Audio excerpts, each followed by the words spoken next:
Part of the reason I'm making this video is due to the tragic flooding that was from the Guadalupe River in the Kerr County area of Texas. Some 132 lives are lost, a tragic loss indeed. My heart goes out to them and the family of all the people left behind. A horrible situation, tons of houses, a lot of damage, injured people, in addition to the tragic loss of life. This video will have one affiliate link to a radio I recommend you consider if you don't have a primary weather alert radio. The affiliate dollars that I get from that link for the first month, I will take and donate to the Kerr County Flood Relief Fund. I would also like to seek your comments on what charities I should look at for further support to this damaged area. Let me talk about weather radios. The NOAA weather radio system is 7 channels in the VHF range that is considered an emergency radio system. That means that not only you get weather alerts for anything that's going on 24/7, including just normal weather and patterns, you get emergency weather as well as emergency response information. The NOAA website basically says that this is your one source for not only emergency weather, but emergency information for those in an impacted area after an emergency. Considering that the frequencies that these weather systems work on are primarily local, that means their operation is something that would have timely information based off of your impacted area. That makes them a pretty valuable tool to have. In light of recent political turmoil, I myself was concerned that with some of the NOAA employees being laid off or leaving the NOAA system, that this emergency system might be in danger. I did notice that there was a Doge tweet that said that they are actually working to try and improve some of these radio systems. So I don't know where any of this stands, except that it works now and it is a fantastic system that will be effective for many of you. So I think you should consider it. I started the video off by saying this partially was based off of the floods in Texas, and that is true, but this is something I have talked about multiple times on my podcast and actually on a recent interview with Not a Rubicon over on his YouTube channel. Hey, here's a question for you. This is one that just came to me. It's actually something I've been asking people. Do you have a permanently powered and turned on weather radio? Weather radios are important if you live in like a tornado space or, you got severe weather or whatever. And you generally like plug that into the wall and you have weather alerts on and it squawks and it comes out and all that. And I've always thought to myself, I've got a handheld. I have weather alerts turned on my handheld. But I seldom leave my handheld like on a charger. Like we know not to do that, right? So I don't have like a radio that's just kind of permanently sitting there quiet even. I don't want to really hear it most of the time. Just sitting there waiting for a weather alert and then pop off. But, recently... Right, so to be clear, let's clarify because I never really understood this. Again, I'm not in Tornadoville, so right. It's much more important out there than it would be here in beautiful Southern California. The weather alert radio, you can leave turned off. And like you just said, it's silent until... the federal government sends out an alert, and that activates the radio, and then you hear what it is. So it's not like it's playing in the background all the time, which would be very yes, it's annoying, muted, right? And then the weather alert term will come. The tone will come over the NOAA weather channel, and then that will go to primary. It'll remove the squelch or the volume down. But Randy, you recently experienced a really hellacious wind attack. Remember the wind?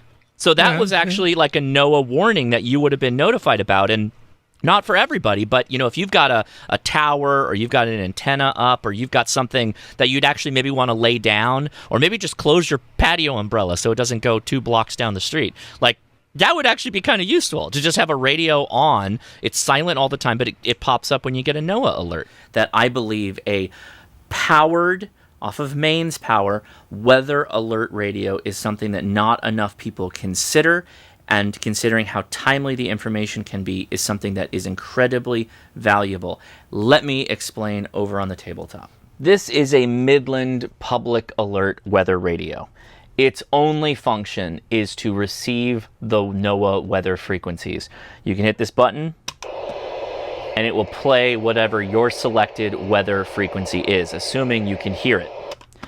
When it is in snooze mode, it is constantly listening for the NOAA weather alerts. It will play an alarm or a voice, or display the weather alert message, as well as play the audio from the weather station. Again, there are 7 channels that are a part of the NOAA weather radio system. You will set this up by selecting whichever one of those frequencies you can hear, either on its stock antenna or via the external antenna port. It will sit and do nothing silently until there is a NOAA weather alert, if that's what you want it to. It runs off of mains power and comes with a 2-prong brick to give it power here for DC, as well as it has a port in the back here for 3 AA batteries. And that's all this does. The value here is best described when thinking about an HT. So many of you have HTs that can do weather alerts, like this D75, which picks up weather radio fantastically. The problem is that you don't know when the alert's going to happen. You don't know when there will be an emergency. And HTs, unfortunately, are not meant to be left on all the time. If you leave one in the charger on, like the cradle, you'll eventually degrade the battery and you'll have to replace the battery. There is no reason to leave an HT on when a $45 or $50 devoted to weather alert radios is something that's easily available and works very well.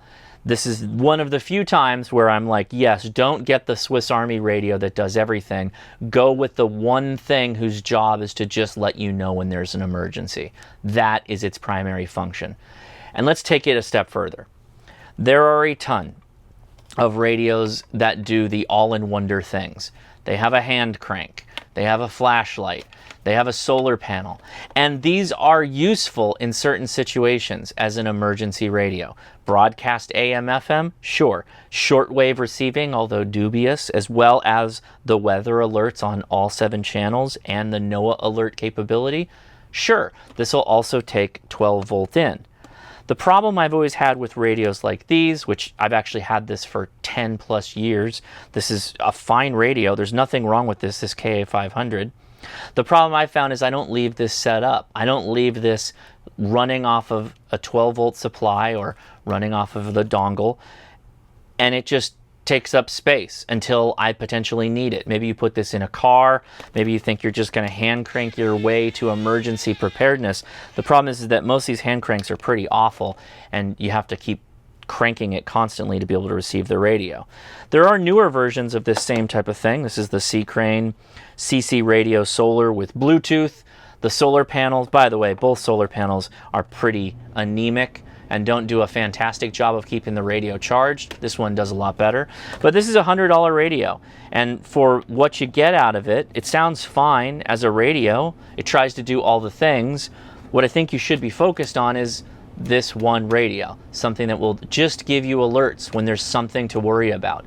The emergency portion of this is even more effective when you actually are in an emergency, and that's what it does. That's the only thing it does. And to make sure there's no ambiguity, I am saying that this is just one layer of radio preparedness. You should still have an HT. You should still potentially have an all-in-one radio if you don't have a good FM or AM broadcast receiver.